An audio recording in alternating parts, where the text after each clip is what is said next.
Welcome to a new session of KCC tutorials. तो बच्चों, आज हम 10th साइंस 2 का 5th lesson towards green energy का लास्ट पार्ट सीखेंगे, जो कि स्टार्ट होता है हमारा सोलर एनर्जी के साथ। पिछले जो हमारा लेक्चर था उसमें हम सोलर फोटोवोल्टाइक सेल क्या होता है और उसमें कैसे करंट बढ़ जाता है मगर वोल्टेज नहीं बढ़ रहा था। 0.5 वोल्ट 0.5 वोल्ट ऐसे रहे। तो अब क्या सिस्टम है जिससे हम जितना चाहे करंट और जितना चाहे वोल्टेज बना सके, ये हम आज सीखेंगे। तो let's start. If two solar cells are connected in series, the potential difference obtained from this combination is the addition of potential difference of individual solar cell। यानी कि अगर हम कितने सारे भी हमारे पास सोलर सेल है, उनको अगर हम सीरीज में कंबाइन कर दे तो पोटेंशियल डिफरेंस कॉम्बिनेशन हो जाता है। अब कॉम्बिनेशन हो जाता है यानी कि क्या, तो अगर हमें वोल्टेज बढ़ाना है तो सेल 1 को सेल 2 के साथ सीरीज में जोड़ दो, तो जो आने वाला एक्चुअल टोटल जो वोल्टेज होगा वो V1 प्लस V2 हो जाएगा।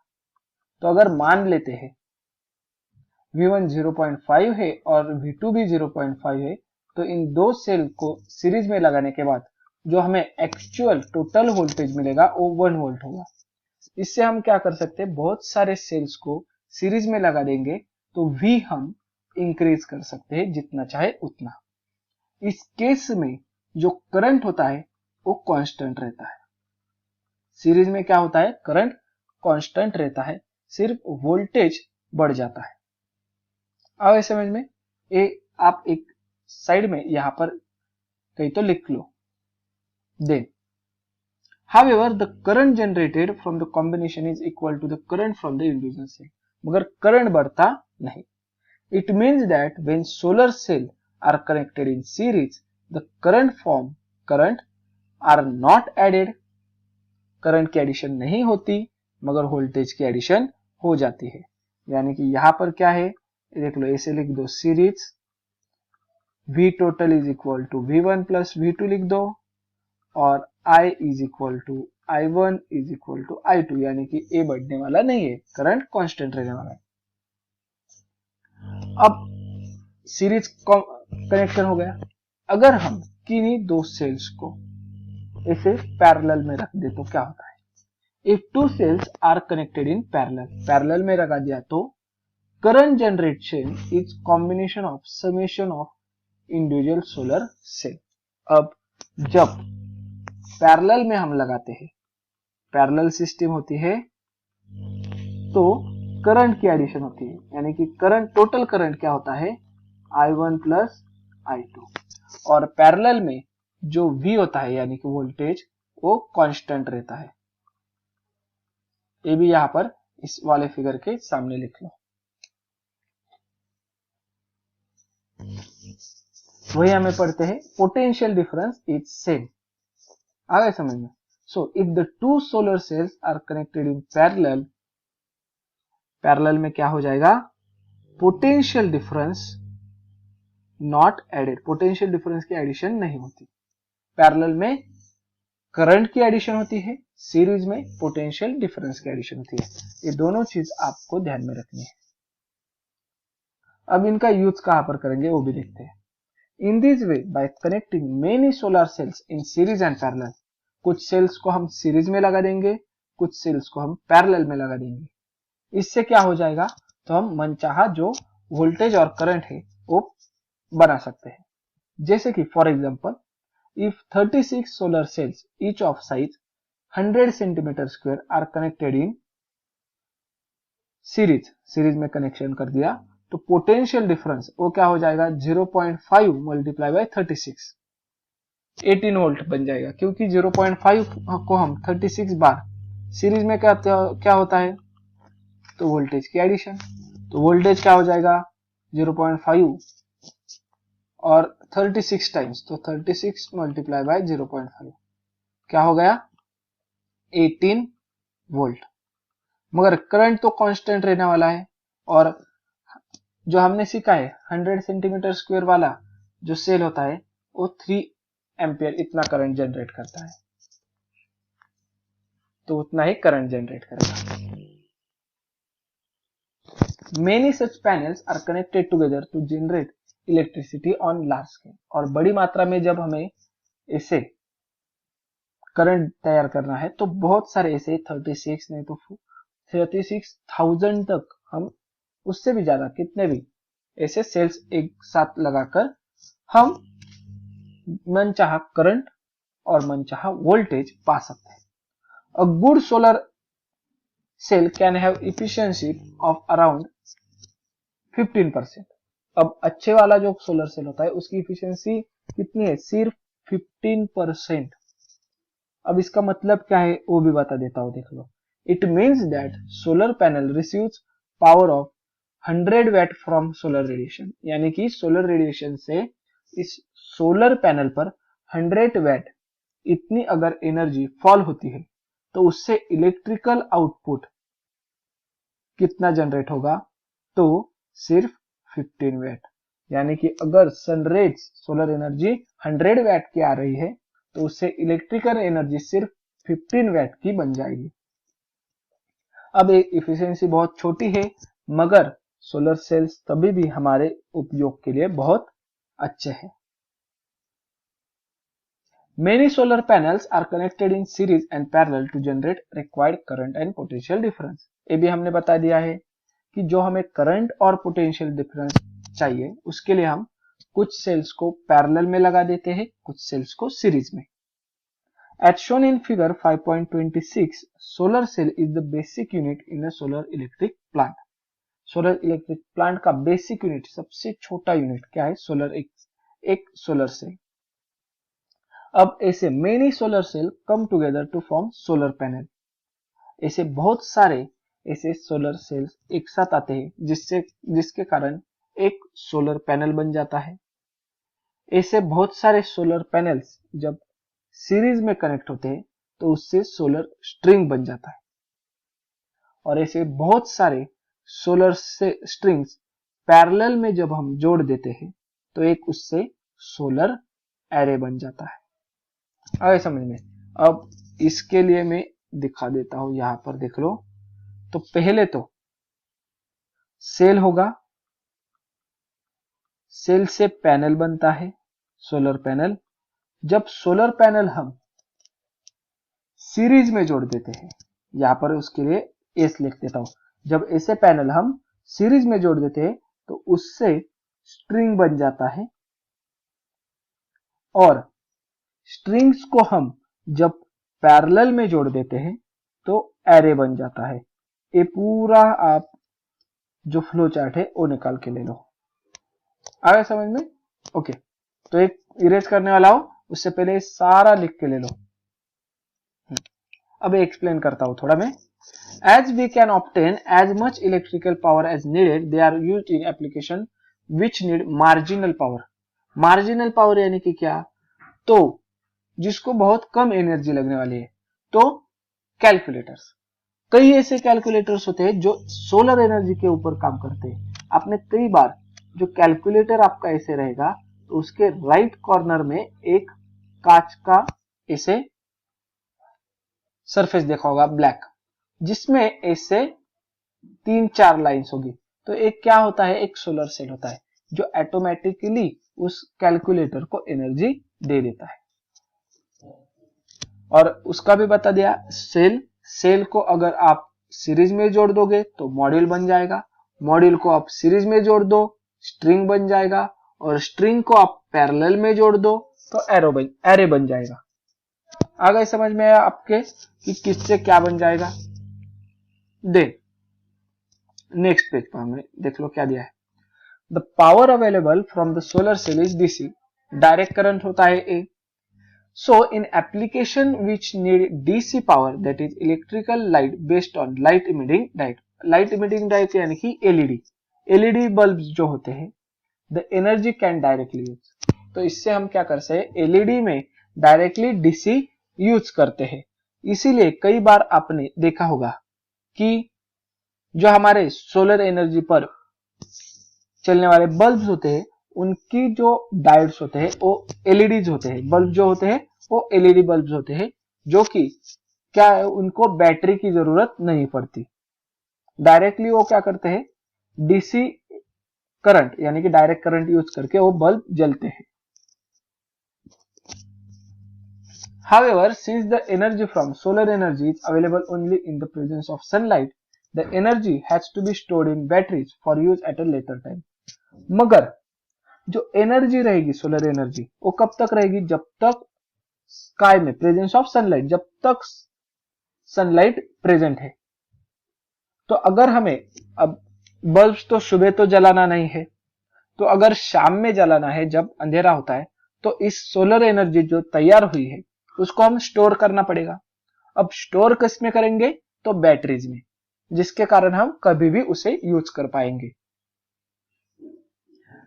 तो इसीलिए हम सोलर सेल्स क्या करते हैं, बैटरी को अटैच कर देते हैं। बैटरी चार्ज होती है, उसके आगे एक इन्वर्टर होता है।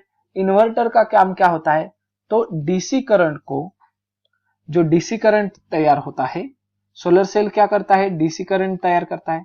इस डीसी को एसी में कन्वर्ट करने का काम ये इन्वर्टर करता है, और ऐसे हम एसी के ऊपर, एसी करंट के ऊपर चलने वाली चीजों को रन कर सकते हैं। इसीलिए वो पैराग्राफ पढ़ देता हूं, देख लो। However, most of the equipment in domestic as well as industrial use run on AC power.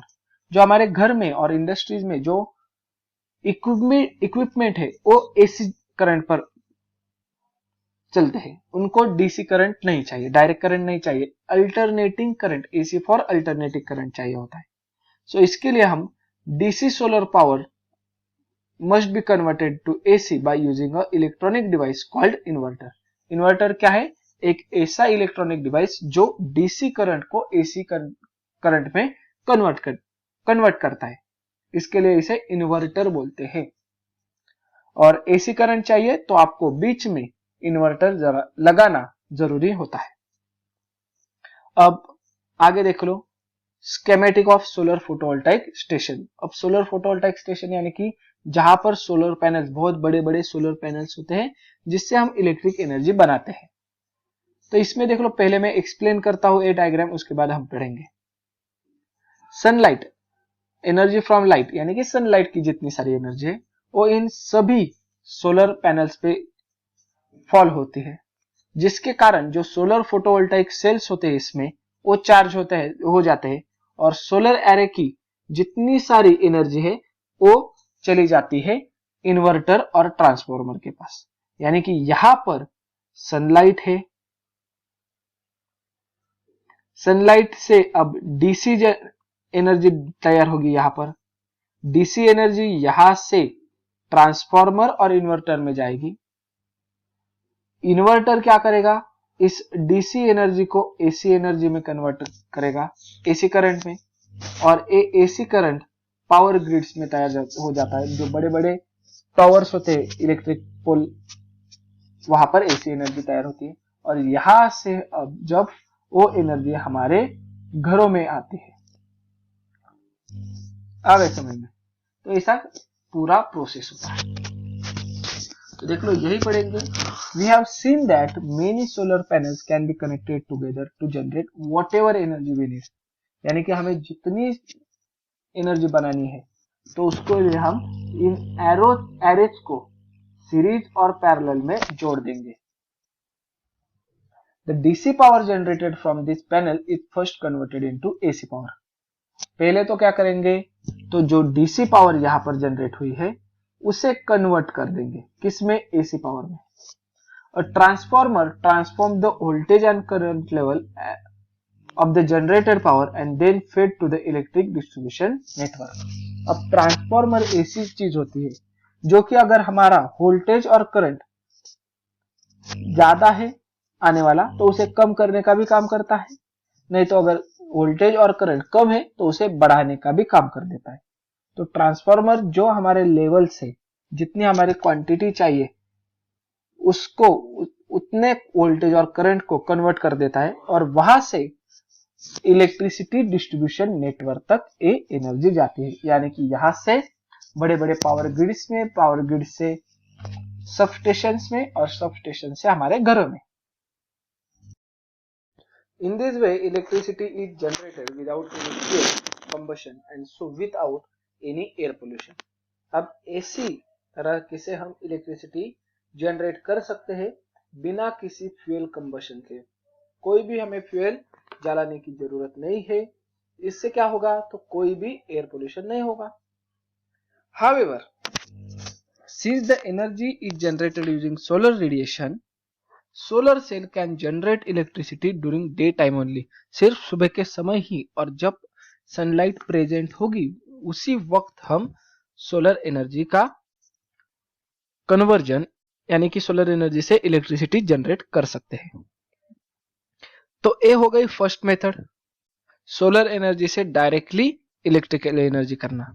अब सेकेंड मेथड जो है तो उसे बोलते हैं हम सोलर थर्मल पावर प्लांट, जिसमें सोलर एनर्जी का थर्मल एनर्जी में कन्वर्जन किया जाएगा पहले और उस थर्मल एनर्जी से टरबाइन, जनरेटर और उसके बाद इलेक्ट्रिसिटी पैदा होगी।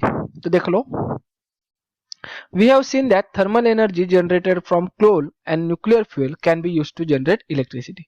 इससे पहले हमने क्या देखा है कि कोयला नहीं तो न्यूक्लियर एनर्जी की वजह से हम क्या करते थे, जो पानी था उसकी स्टीम बनाते थे, उस स्टीम की मदद से टरबाइन को घुमाते थे और टरबाइन घूमने के बाद जनरेटर और जनरेटर इलेक्ट्रिसिटी पैदा करता था। सिर्फ इसमें फर्क क्या होगा, तो thermal energy can also be generated from solar radiation.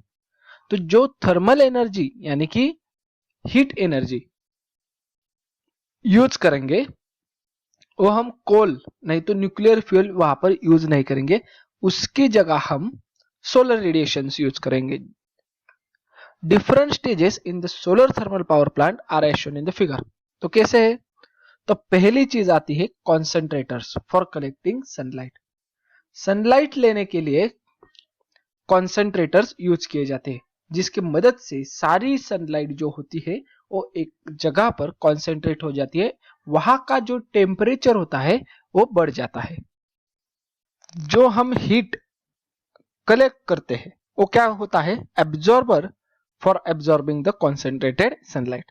एक एब्जॉर्बर होता है जो एक क्या करता है, जो सारी कॉन्सेंट्रेटेड सोलर रेडिएशन से इन्हें एब्जॉर्ब कर लेता है जहां पर टेम्परेचर बहुत ज्यादा मात्रा में बढ़ जाती है। उस बढ़ी हुई टेम्परेचर की मदद से हम पानी की भाप बना देते हैं।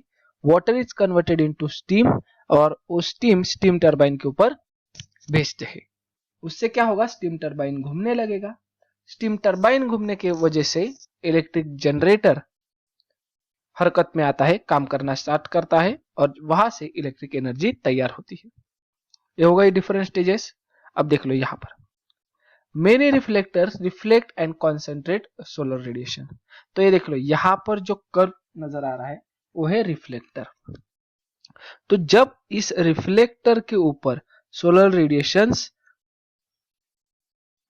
पड़ती है तो ये क्या होता है, तो एक अगेन रिफ्लेक्ट होती है और एक पाइपलाइन होती है। रिफ्लेक्टर के ऊपर एक पानी की पाइपलाइन होती है, ये देख लो यहां पर। अब उसको कलर दे दिया है, यहां पर ब्लू है, यहां से थोड़ी मिक्स कलर है और यहां पर रेड कलर है इस वाले रीजन में। तो इसका मतलब क्या है, जो ब्लू वाला है वो ठंडा पानी होता है। जब रिफ्लेक्टर के आगे से जब पानी गुजरता है तो गर्म होना चालू होता है और जो रेड है वो गर्म स्टीम है। तो इसमें क्या होता है, तो देख लो solar energy is converted into heat energy. Solar energy का हम कन्वर्जन करते हैं हीट एनर्जी में, जिसकी मदद से हम स्टीम टरबाइन और जनरेटर को रन करेंगे। तो देख लो सोलर एनर्जी, ऐसे अलग अलग बहुत सारे एक प्लेस में सोलर पैनल यानी कि रिफ्लेक्टर्स लगाए होते हैं। जो ब्लू कलर नजर आ रहा है वो ठंडा पानी है। उसके आगे देख लो ये लाल यानी कि गर्म पानी, यहां से जाकर स्टीम बनेगा, स्टीम से टरबाइन, टरबाइन घूमेगा, उसकी मदद से जनरेटर इलेक्ट्रिसिटी पैदा करेगा।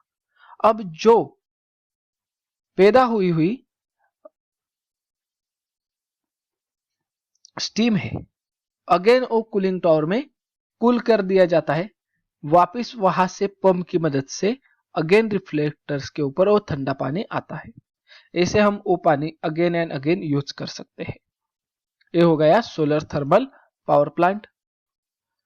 अब डू यू नो में थोड़ी जो जानकारी दी है वो देख लो कि जो coal as a source use करते हैं यानी कि थर्मल पावर प्लांट है, तो वर्ल्ड में 41% जो पावर जनरेशन होती है वो कोयला यूज करके होती है।